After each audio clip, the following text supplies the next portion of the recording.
Hello. Good afternoon. Well, evening. It is 7 o'clock, and I am literally starting right on time. Let me just make sure my period. Okay. I just made sure my sound was working. Sometimes, technical difficulty, but what's going on, people? I am so glad to be back. I know that you guys, well, some of you guys might follow me on Facebook, and I wrote something saying that I do my intentions for the year based on the it's a different type of New Year. So I put my intentions in the ground before September. And this was one of the things that I said that I was going to start to keep up with as September rolls in. Okay. So sorry. I left y'all without a dope beat to step two. You know what I'm saying? But I am back. And it's so funny because I have so many different podcasts in queue that come to me that I write down in the middle of the night, and I just haven't been up here to do them. It's just crazy. My sister this time convinced me to make it public on my Facebook, so I did for the first time ever. Normally, I'm a little embarrassed. I actually get a little shy, y'all. Like it's weird. I teach on a regular basis, so teaching doesn't make me shy, but I'm just not really big on monitoring spirits and people who don't have your best interest at heart, that will just want to see what you're doing and get in to see what you're talking about, but it really doesn't resonate. I truly just want the people that are supposed to be here and the people that it would resonate with to be here. So I know a lot of you guys catch it on the replay, and I thank you so much for joining me even on the replay, because I'm a replay type of girl. Sometimes I can't always catch things live, but you better believe when I'm listening to something, the ear pods is in and I am going for it. All right. So tonight, my topic is a little controversial, so I want you guys to listen with a soft heart and a soft spirit, especially us as women, because y'all know how we are, and I tell the secrets, y'all. We are the type that we hear something, and immediately, if we've ever done it, if it is something that has been done to us, we immediately allow our first ear gate to say, dismiss that information, push it away. We don't want that. How dare she talk to us about that? What is she talking about? And we dismiss things before we even actually hear what needs to be said. The one thing I pride myself on in life and conflict and relationship is just listening to somebody's point of view. Whether I agree or not doesn't necessarily matter. It just matters because there's always something that I can take from it, even if it's not everything. So I assure you, just in life as women, y'all, just try to take the filters off and listen to things at face value so that we don't project our past, our trauma, and our triggers onto other people. Okay. So today's topic is you are not protecting him. Let that child see his father. Okay. So we're talking about wholeness tonight. We're talking about the father wound and the law of duality. Okay. So tonight, that's the topic. We're going to be talking about how wholeness requires both parents. Parents and the spiritual and physiological cost of parental disconnection. So there's always a cost to disconnecting from a parent, whether it's the mother or the father. There's always a cost, but we don't realize that that cost is spiritual and psychological at the same time. Okay. So I've been seeing this for years on my timeline, on Facebook, just all over the place in podcasts where women are actually saying out of their mouths, very adamantly too, like, well, if my son's father can't be consistent, he can't see him at all. Or if my daughter father don't come on the days that I tell him to come, then he can't see her on the other days. Like, we have this thing where we're actually almost proud of disconnecting the father from their child and actually being the catalyst to keeping the child away from the father. Okay. So they'll say, well, if the father's inconsistent, then I'm protecting my child from the father being inconsistent because at least my child doesn't have to deal with his inconsistencies, things like that. All right. Or your father's not a good man, or I'm protecting my child by keeping him away. I don't like his family, so my child can't go over there because his family weird, and I don't like his family, so my child is not welcome over there. If the dad got demons, it's better to keep the child away. Mm-mm, mm-mm. Now, okay, I'm gonna have to break down this a little bit tonight. Okay, so I got my notes, but ladies, okay, the answer is no. We can't do that. All right. And I love y'all, and I'm gonna hold y'all hand while I talk to y'all tonight. All right. I'm gonna be good. I'm not gonna be, how I be, but this is not something that can happen. It's not advantageous to the child, all right? We have been noticing. So my sister works in mental health, right? And I used to make fun of her because she would always be out somewhere, or somebody would say something or do something, and she'll be like, no, they have mental health problems. And I was like, Tiff, you always think that everybody has mental health problems because you work in mental health.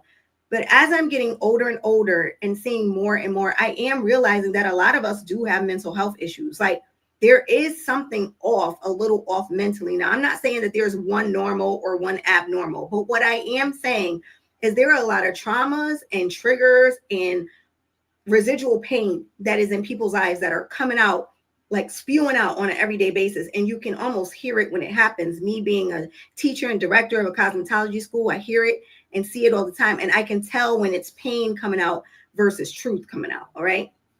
So I know that as women, we understand that we are the protectors of the children, right? So that is our first and foremost job. We are the protectors as they're small. The father takes over once they get about walking age, 4 or 5 years old. The father takes that over. But we are the original protectors and the nurturers of our children.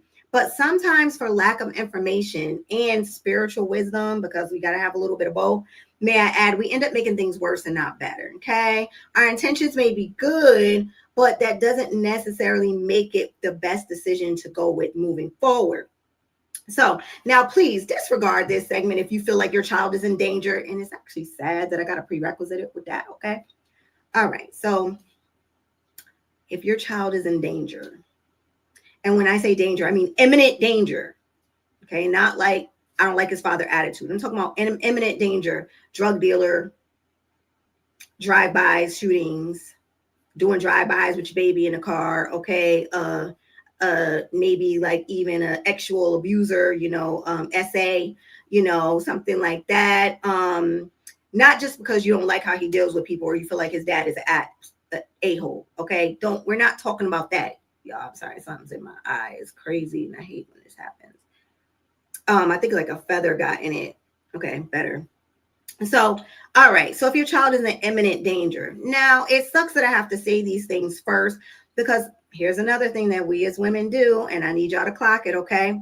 First and foremost, I don't know why we as women have this tendency, but no matter what it is, if it doesn't resonate with us, or if we think it's not going to fit us, or if we're doing it and we don't want to be corrected, we will find the 0.002% of something that's going to happen so we can wiggle our way up out of it. Okay. We are always trying to wiggle out of something.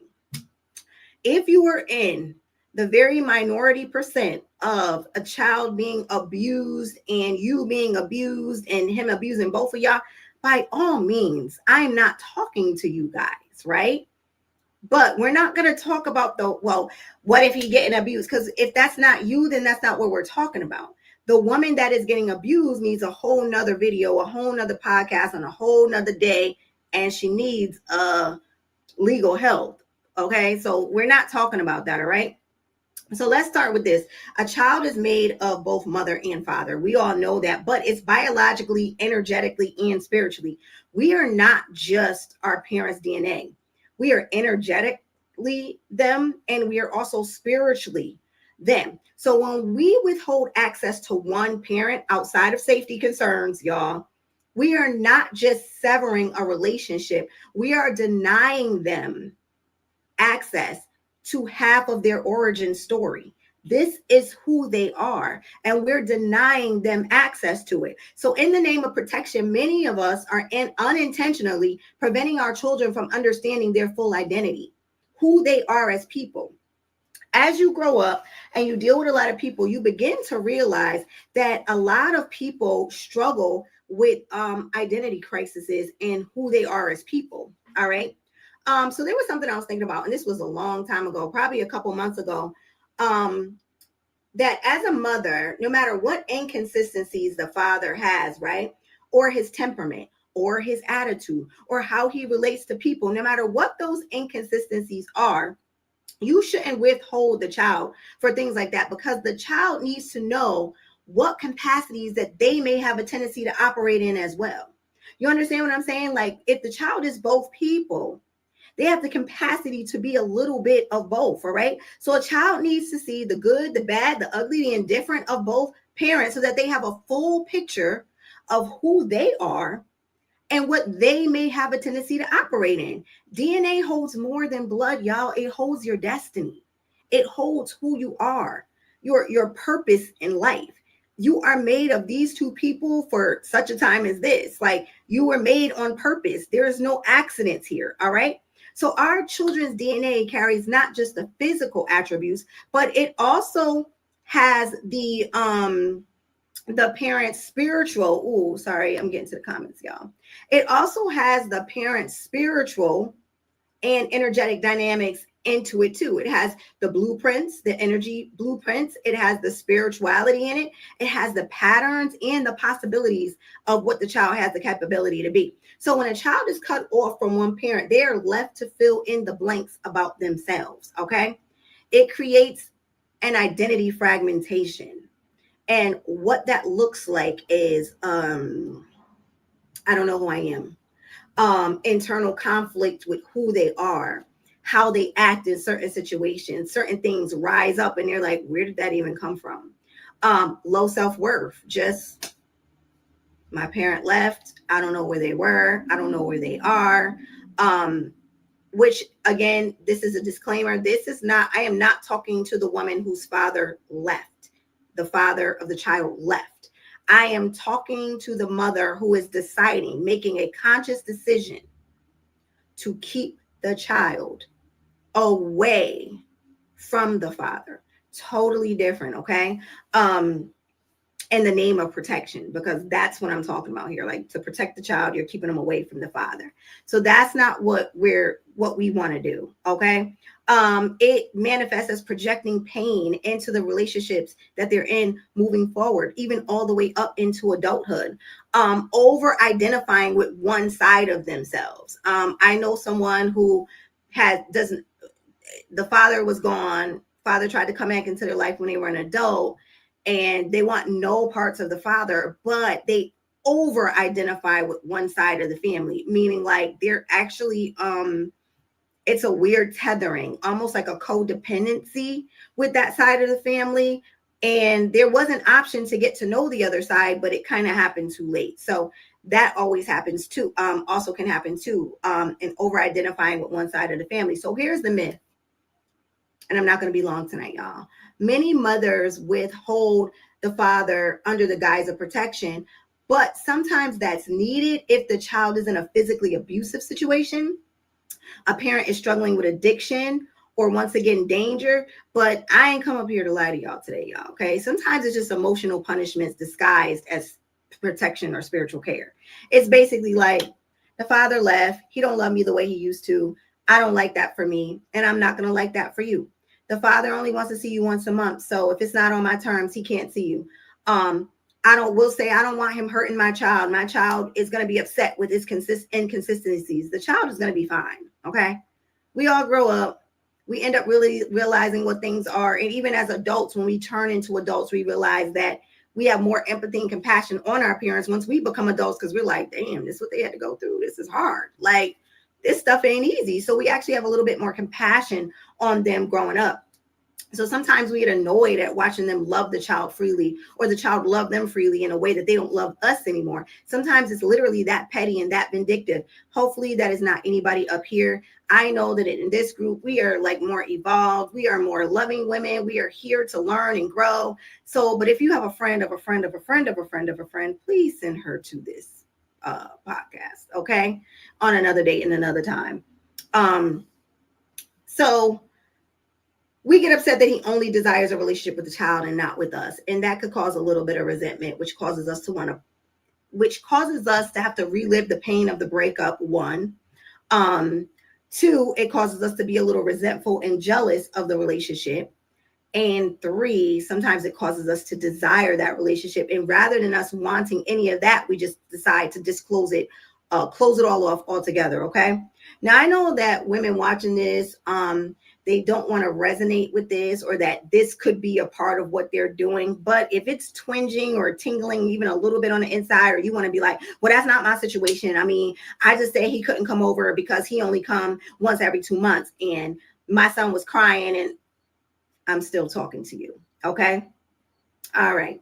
So the way that we protect children as the mother is not by shielding them from the truth, but it's by equipping them with the tools to navigate the truth. Okay. So let's say the father is an addict. It's understandable to keep the child away from the father, obviously, because there's things that can hurt him or her, but don't keep it from the child, especially when they're of age to understand what that even is, because they need to know the capacity of which they themselves have. If the father is an addict, they still have a part or a piece of that DNA. Most people, what we don't realize is that everything is so spiritual. We look at, oh, somebody just got on drugs. It don't work like that. There was something within them that drew. You guys know how the Bible says we are drawn away by our own lust. There is something inside of them that wanted to do that. There was something about drugs that drew them in. That is not biological if you haven't tried it yet. Nobody just wakes up one day and say, I'm going to try crack today. It doesn't happen like that. That's not a vice of mine. Marijuana, weed, crack, coke, no type of nicotine, no type of drug draws me in. It's not appealing to me. However, there are people that have looked at it and said, this might make me feel better. Prescription drugs, absolutely not. Tylenol, Motrin, no, I don't like any of it. So we are tempted and drawn away by our own lust. These things are spiritual. And when it's spiritual, it's still passed down generations and generations and generations and generations. This is why we can't lie to our kids about who they are and where they came from. All right. So children need to actually see both parents, not just the perfected or filtered versions of them. My sons know the good, the bad, and the ugly about me. I have nothing to hide. They just know what it is, because then they'll know me. And then in her turn, they will know a piece of themselves. You understand what I'm saying? So let me tell you what the good, the bad, and the flawed masculine energy still teaches. Okay. So even if the man is wounded or immature or not the best father, the child can still see and process and integrate their relationship with them and who they are as it relates to them. Okay. And this over time is a skill strengthening experience, especially if the mother is giving the tools to navigate it. The mom has to help with that. Listen, your father has an addiction to drugs. And this is why, you don't spend a lot of time with him. When he's okay and he's clean, more than welcome. When he's not, that could be a danger to you. But, don't judge your father. These are the things that he's gone through. These are the things that he deals with. But what we do as women is we wait for those times to bash the father instead of explaining to the child that it's just a vice. And it is a vice that they too may end up having. A father who's emotionally unavailable teaches a child what emotional absence looks like. And then the child gets to grow up and choose who he desires to be as he gets older. Is he going to be a man that's emotionally absent because his father was, or is he going to be a man that actually is in the home because his father was not? These things, these little small decisions determine who we are as we grow into adulthood. A father who's inconsistent, they show the split between affection. Like the father loves on him every time he's around, but he's also not that dependable. So the child gets to see that as well and experience it and feel it. It's okay. It is okay for our children to feel a little bit of pain, y'all. It's not going to kill them. It's only going to make them stronger. All right. We think that we could get around this, but there are children that have never met their fathers and they still exhibit the traits of their dad. It wasn't like they grew up in the same house. It wasn't like they saw the father act, but they still exhibit some of the traits. There have been people that have been adopted out and then they go and meet their family and the family go, oh my God, you act just like your father, or you move just like your father. You make the same faces your father makes. This is real stuff, y'all. All right. No matter whether he's absent consistently, just kind of in and out, or he's absent altogether, meaning like he kind of just come around when he can, you won't allow the child to see them, they're going to feel the questions anyway. They just might be scared to ask. So what's always hidden will always seek to find its way to the light, because truth can't be hidden. It will always make its way to the light.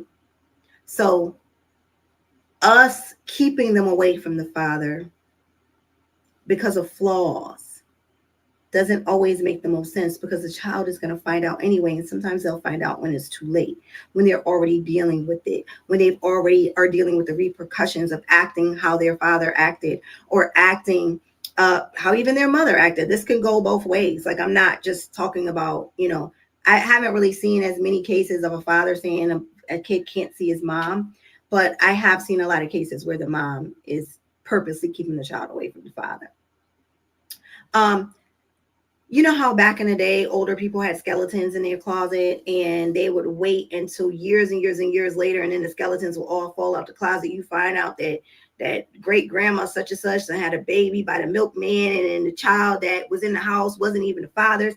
And then you end up finding all this stuff out all later on. And you like, wait, what? If you had, and then you realize you're growing up and you attracted to the UPS man, and you don't know it's because your great grandmother was attracted to the milkman. You're not realizing that our ancestor and our ancestry and the DNA and the things that drew them away could be the same exact things that are drawing you away. And if y'all had just told the truth, I would have known a little bit more about me. I am so glad that my parents were pretty much honest with my brother and my sister and I about our family and our tree. Now, certain things they did not tell us until we got way older, old enough to handle it. But for the most part, they were pretty honest about who we were and where we came from. All right. Protection doesn't always show up as shielding them from pain either. Okay. Sometimes it shows up as walking them through it, hand in hand, even when it's hard for both of y'all. Even when it hurts. Full transparency, my son, so my ex moved out of town. He has some things to handle. He moved out of town. He moved very far away, just temporarily. And so this is a temporary stint of him not seeing his son. He had the role of picking our son up every day and dropping him off, picking him up for school, dropping him off from school, taking him to camp, sleepaway camp, all of that, any field trips, all of the parent-teacher conferences. That was him, because I didn't get out of work in time. This year, I went to go pick my son up from camp, and we're talking about pain right now, so just so we don't get off. I went to pick up my son from camp. Now, my son had been away at sleepaway camp for 2 weeks, and I'm like, I go to see him, and I'm like, hey, honey, how you doing? He's like, hey. And I'm like, are you okay? He's like, yeah. I'm like, you're not happy to see me? He's like, yeah. And I'm walking down the trail, and I'm noticing he's very quiet. And he says, I don't know. I'm feeling so emotional right now. And I said, well, it's okay. Just process it, And then he said, Dad's not back yet. And I was like, oh, no, not yet. And then he was like, I was expecting him to come get me. And I was like, oh, I'm sorry.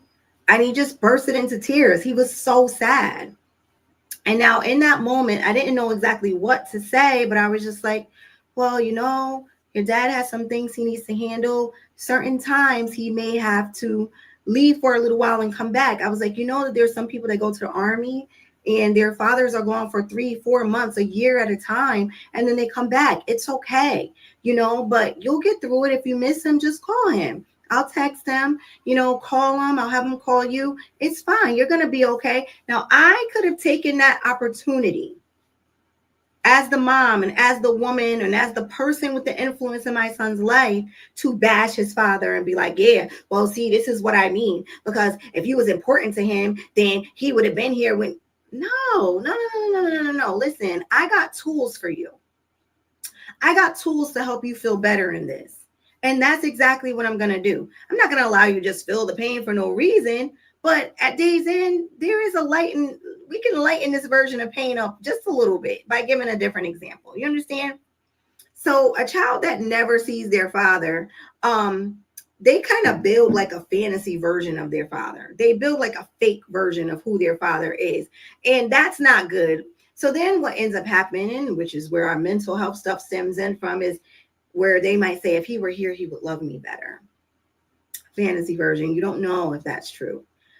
Maybe I'm not enough. That's why he isn't here. If I was enough, if I was good enough for him, that's why he's not here. They may blame you, grow up and resent you terribly. Mom pushed dad away. Mom's the reason why dad's not here. And in light, they would be telling the truth, right? He would be proud of me if he knew me. So this may cause a child to overachieve in hopes that one day they become so great that the father be like, oh, and come out of the woodwork and be like, my long lost son. This creates a gap in their identity, and then they start constructing who they are based on a lens of absence and possible quiet yearning, like they just always want them. And it causes these traits in people. We think they don't, but who is that? Oh my God, why is my sister busting in on my podcast? Get out of here. Get out. Just doing anything. So it causes these people to have these subconscious wounds where they become overachievers. I know we've all seen this where there are guys, especially guys, like, right? So when it's a girl missing their dad, they usually end up jumping for the affection of men too early. They want the love and the validation of men very early on. They end up being sometimes very promiscuous. They end up falling in love with the wrong man. Usually all they got to do is show them a little bit of attention, which can also get them into trouble and cause them to become very hurt. And then how it manifests in boys is they become super overachievers. They become even people pleasers. This is for girls and boys. They can become people pleasers and romantic obsessions with emotionally unavailable partners. And they have constant comparisons. But when a child is given access, even if the father is messy and flawed, they end up seeing the truth of who Tiff, stop banging the thing. Oh my God, you scared me. The mic is going to pick it up. They actually can see the truth and who their parent is as a whole. And they can deconstruct that fantasy. They can be like, hey, I know my dad ain't perfect, but that's my dad. And that's what he do. That's who he is. And they can actually integrate reality into that relationship as it relates to them and their dad. So meaning they'll be like, my dad wasn't perfect, but now you know what to take with you and what to leave behind. So lastly, we're going to talk about the law of duality and how it fits here. So the law of duality states that everything exists in complementary pairs. So there's light and dark and joy and sorrow and masculine and feminine and expansion and contraction. You can't have one without the other. So every good and truth carries its opposite at the exact same time. So if you're good, you have the same exact amount of capacity as you have to be good and great. You have that same capacity to be just as bad. So you have to work on those things. So it just keeps balance. It's the law of duality. A child cannot integrate wholeness if they only experience one side of themselves. They need to see both good, bad, ugly, and indifferent.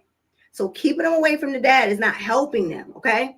Even if their father has all of these perceived flaws, it is better to know that side of themselves so that they, again, know what the capacity and the capabilities they themselves have. They need to be exposed to the flaws of the father and the mother because that helps them to understand their full emotional and spiritual range, who they are turning out to be. So here's the thing. I'm both my mom and my dad. So my mom was this super vibrant, bubbly woman, right? Who wore vibrant colors, and she was full of wisdom and discerning and intuitive and a great teacher and able to break information down. Now, granted, the first part of that sentence ain't me. I am not bubbly. I am not vibrant. I barely wear bright colors. Actually don't like them. Prefer to be a little bit more muted. When I wear bright colors, I feel weird. However, I am very discerning. I am very intuitive. I am very wise, and I like to read and write a lot, and it makes me an amazing teacher. Those are the traits that I have from my mother. My father likes to be alone a lot. He's stubborn. My father, if you try to push him too hard, he won't move at all. My father also has addictive personality, low key. My father doesn't like to be around a lot of people all the time. Like he could dip in and out between a lot of people and back in the house and then back out. That side I have of my father. I don't even like being around people a lot. They drain me. I could be, if you try to push me too hard, now I'm not about to do nothing. So there's that. I don't have the addictive personality part, but my sister and brother do, and they know it. My brother got the addictive personality part. Like he knows that he has it. He's aware of it because he knows who his dad is. And my sister know that she got it. That's why she knows she can't do certain things because it'll get too far. If she tried coke, she'd be a cokehead because she's not going to be able to stop herself from doing it because it's just in there. So we all got different traits of both of our parents that accumulated into us being who we are. Imagine me not knowing my dad at all and he got addictive personality. And now my brother has no idea where this is coming from. He has no idea why he desired to do that. He has no idea what it was, okay? So yeah, as women, we're the filter for our children, but we need to understand that feminine energy discerns. It doesn't erase. We're not supposed to just erase the guy out of the children's life. We're not supposed to deny exposure. We're supposed to guide them with tools once they're already there. It is not our job to cook up perfection, y'all. We just need to walk with the children and honor the truth. Stop lying and trying to hide who people are.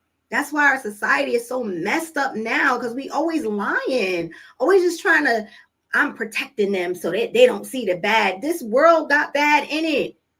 So like it's almost like the ladies that be online and they be like, oh, we need to clean up the street. Go outside because it's your son.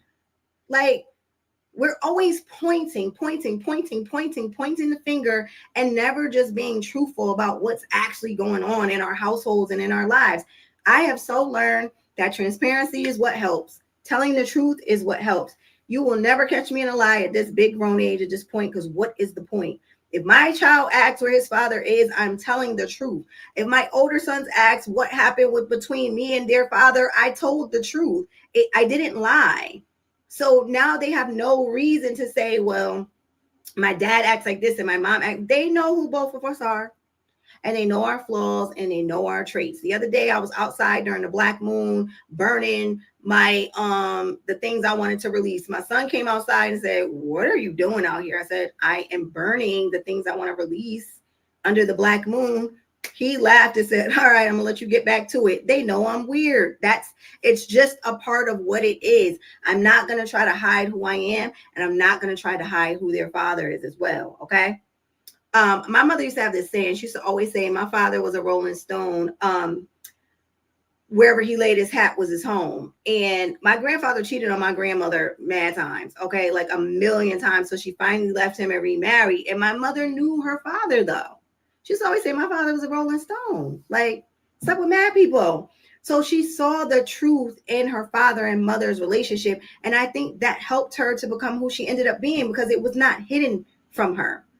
My dad's father was an alcoholic. He beat alcoholism years and years and years and years and years ago, well before he passed away. He didn't drink another drink until the day, not until the, well, I was going to say until the day he died. We definitely didn't drink one the day he died. So he stopped years before the day he died. But my father has that same capacity. My mother expressed to me early on. She, in my teenage years, she told me that how she had to help my father curb his alcoholism, because she said that my father was drinking a lot, and she was like, you do know that you could buy a bottle of alcohol and you don't got to drink the whole bottle in one night, right? And he was like, wait, what? So she knew even then early on that my father had the capacity to be an alcoholic if his father was. It's really that simple, y'all. We just make stuff so hard all the time. Like, if your father could have done it and does it, then their ancestry, DNA, energetic imprints, spiritual imprints, they're still on us. Like, we look at everything so naturally when everything is actually spiritual. You know what I mean? So, my father is my father, and my sister's father, and my brother's father. And guess what? We all have the same capacity as well. My brother has it and recognizes it because it was not hidden from us. The more you hide, the more you try to tuck away, the more you try to discourage them from knowing who their father is and his terrible traits, the more hurt you're going to cause them in the long run growing up in relationships that they themselves enter in as well. Like, I know someone whose mother never let them meet their father. They met their father one time. Father ended up passing away. They never actually got to know who their real father was, and doesn't even understand that they have some of the capacities of their real dad, but also some of the physical capacities of their stepdad that they actually grew up with. And now growing up, they have all of this trauma, and it projects into the relationships, the romantic relationships that they're in, as well as the regular relationships that they're in. We're not helping our children by hiding things. We're not helping our children by thinking we're protecting them from things. We're actually hurting them in the process. Let the truth be you and your child's sword in this, okay? The truth will set you free. The truth will be your sword to cut through the facades. Don't protect your child to the point of actually crippling them, okay? So that is where I'm going to stop tonight, because my sister's in here making noise and I need to eat dinner, and I also want to watch a movie. So, I said I was going to be short tonight. I wasn't going to keep y'all long. The next one is going to be a woman being her own protection as a single woman. Y'all tune into that one if you possibly can, and share this video with your friends. Thank y'all for watching. Love y'all. And if you didn't get a chance to watch the live, make sure you check the replay.